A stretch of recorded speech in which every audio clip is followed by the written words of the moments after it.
Thank you, Mr. Chair. Well, when I was asked about tonight's report, I had indicated that I want to look at it as a glass half full person. We've had too many times over the last 3 years where we are glass half empty. So the positive part is you will see getting kind of a snapshot of where we are across Canada with respect to influenza numbers, and the solid line is this year. And as predicted, of course, we had an earlier influenza season. It was a sharp increase.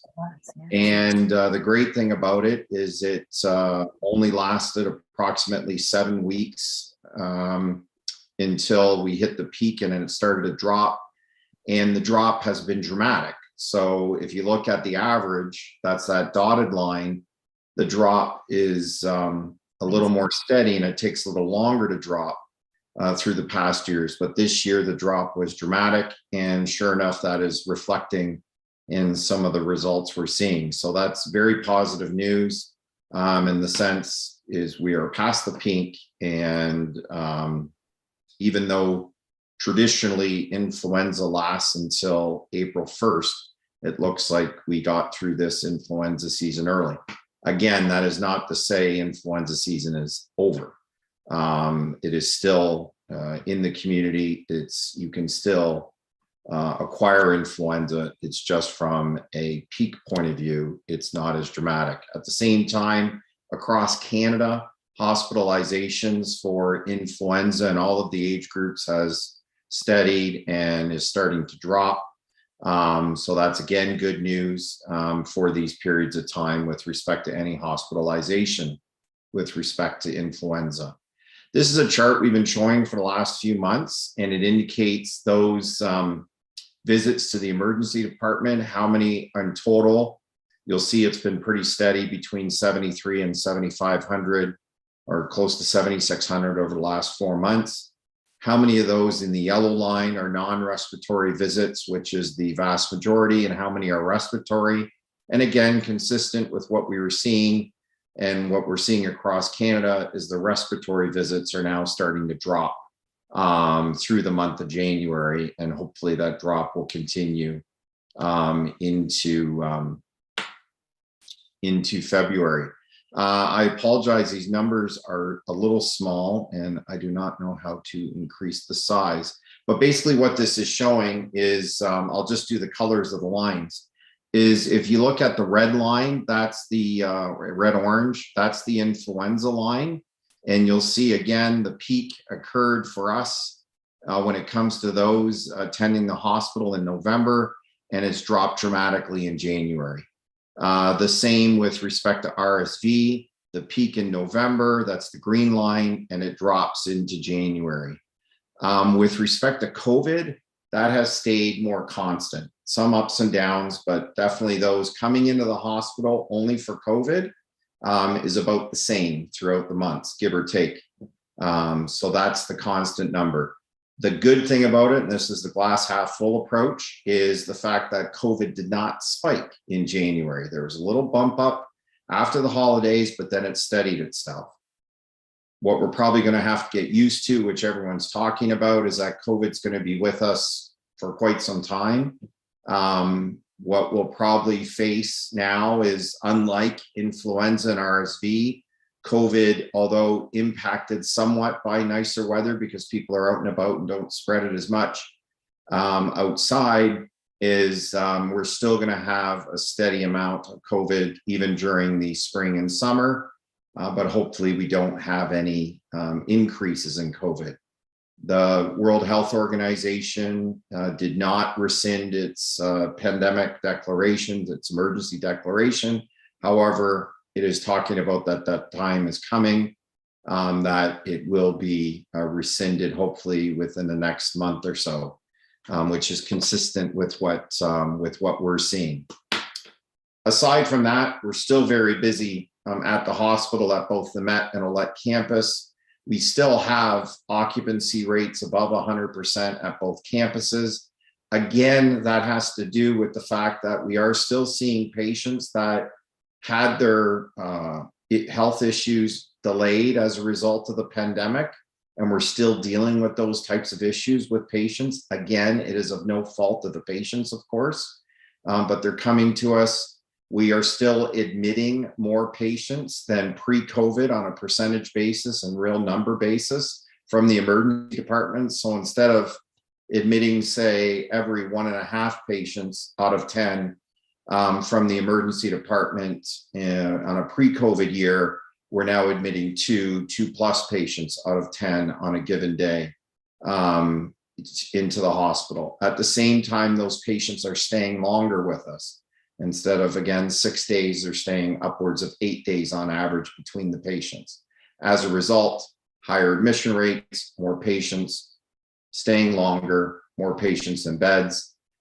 We are operating still 60 more beds than what we did pre-COVID. So these percentages are based upon that. So these are the percentages above that.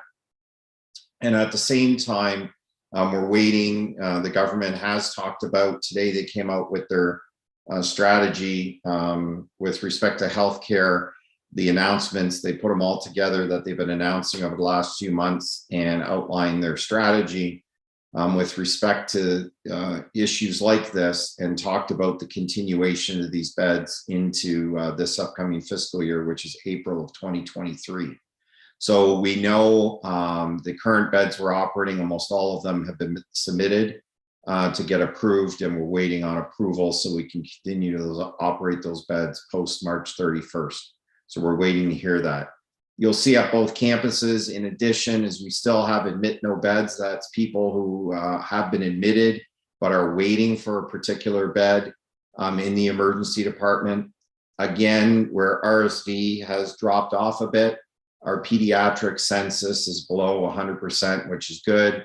NICU still busy, and critical care at both campuses ebbs and flows previous like it has done. But again, the numbers look okay at this stage with respect to critical care.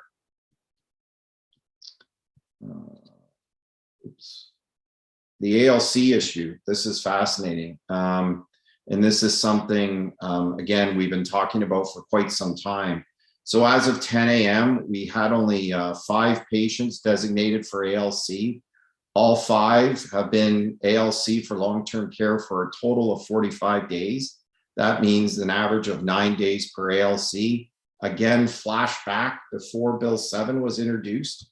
We had 33 ALCs for long-term care with a combined 913 days, an average of 27 days per ALC for long-term care. At this point, we have not had to collect on any letter issued for $400. We've been able to avoid having to do that. So as stated, if you remember when Bill 7 came out, a lot of concern, and rightfully so, that if someone did not take the first bed available of a long-term care, and it was available, that they would be charged $400 a day, and that was the focus. At that time, we had stated we desperately needed that legislation. Otherwise, come December, or now, we would be definitely in a crisis mode, no doubt. Sure enough, as predicted, is the numbers, especially for us, would drop dramatically as a result of Bill 7. And they have. Again, what Bill 7 did is it opened up discussions between the families, the patients, home and community care, in order to allow a more fulsome discussion about what's available.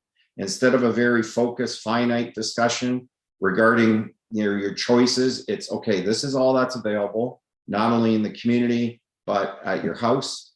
If you want to go back to your quote regular house, and that has resulted in this is some really positive results. And again, but for this, those numbers on the previous page would look that much worse, and a lot worse. So we're taking advantage of this. It's a great spot to be in. And again, just last point, that's not to say we'll never issue or start collecting on a $400 a day patient. That's not what we're saying. There's a possibility that that's going to happen, and unfortunately it might. But up to this point, Even though we've had some very difficult discussions, they've all been resolved, and without having to collect on $400 from anybody. And again, this has been in place for a few months now. So very positive results, and I really appreciate our Erie St. Clair home and community care for our West region. They've done an amazing job working with our team. They're embedded in the hospital. They work with our team, work with patients, work with families on ensuring proper flow back to their regular home or community and our long-term care home. And it's been very positive. Again, these discussions are not easy. They're very difficult discussions because it's a lot of times definitely a change in lifestyle for everyone involved, and a change in their future, and it's very complicated. But again, the teams really work hard with the families to make it as smooth as possible, and the results speak for themselves when it comes to maximizing flow for patients that need acute care. So, Mr. Chair, that is my report. Fantastic. Thanks, David. Does anybody have any questions or comments for David? Cynthia. Yes, David, just wondering, I mean, that's great with the numbers for long-term care.